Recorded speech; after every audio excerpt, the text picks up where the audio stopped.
اس لیے میرے دوستو، یہ ہماری جو بنیاد بگڑ گئی ہے، بنیاد جو ہل گئی ہے، اس کو ہمیں ٹھیک کرنا ہے۔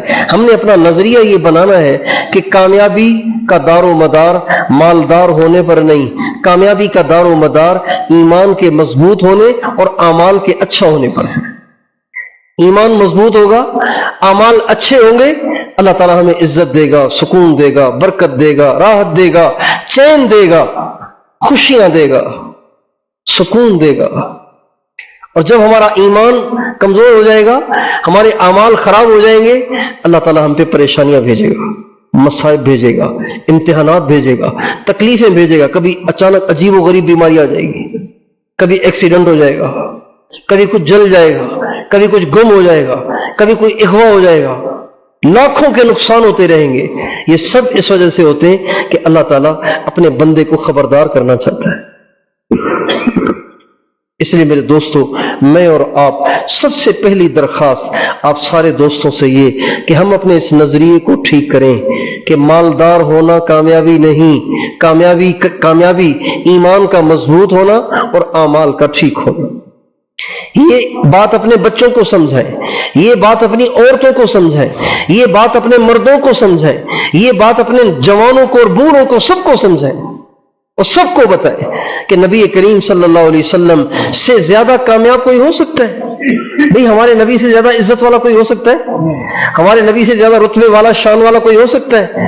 لیکن ہمارے نبی تو مالدار نہیں تھے، ہمارے نبی تو پیسے والے نہیں تھے، ہمارے نبی تو ایسے کپڑے پہنتے تھے جن کپڑوں میں پیول لگے ہوتے تھے، ہمارے نبی چٹائی پہ لیٹتے تھے، بوریے پہ لیٹتے تھے۔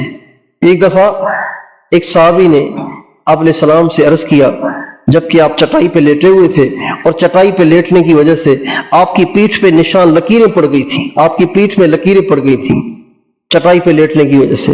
تو صحابی نے کہا، یا رسول اللہ، چٹائی پہ آپ کو تکلیف ہو رہی ہے تو آپ کے لیے ہم کوئی نرم گدا بنا دیں جس پہ آپ آرام کریں۔ آپ نے فرمایا، کیوں؟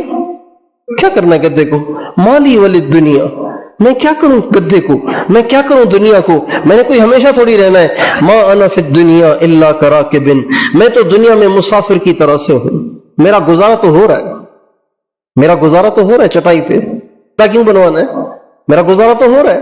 حضرت عبداللہ بن عمر رضی اللہ عنہما فرماتے ہیں کہ اللہ کے نبی نے ایک دفعہ میرا کندھا پکڑ کے مجھے ہوشیار کر کے فرمایا، کن فی الدنیا کأنک غریب او عابر سبیل، عبداللہ دنیا میں ایسے رہو جیسے مسافر رہتا ہے یا رہ گزر رہتا ہے۔ دنیا سے دل نہ لگانا، ساری صلاحیتیں دنیا میں خرچ نہ کرنا، دنیا بنانے کے لیے زیادہ پریشان نہ ہونا، دنیا جیسی کیسی گزارا کر لو اور مرنے کے بعد جنت بناؤ جہاں ہمیں ہمیشہ رہنا ہے۔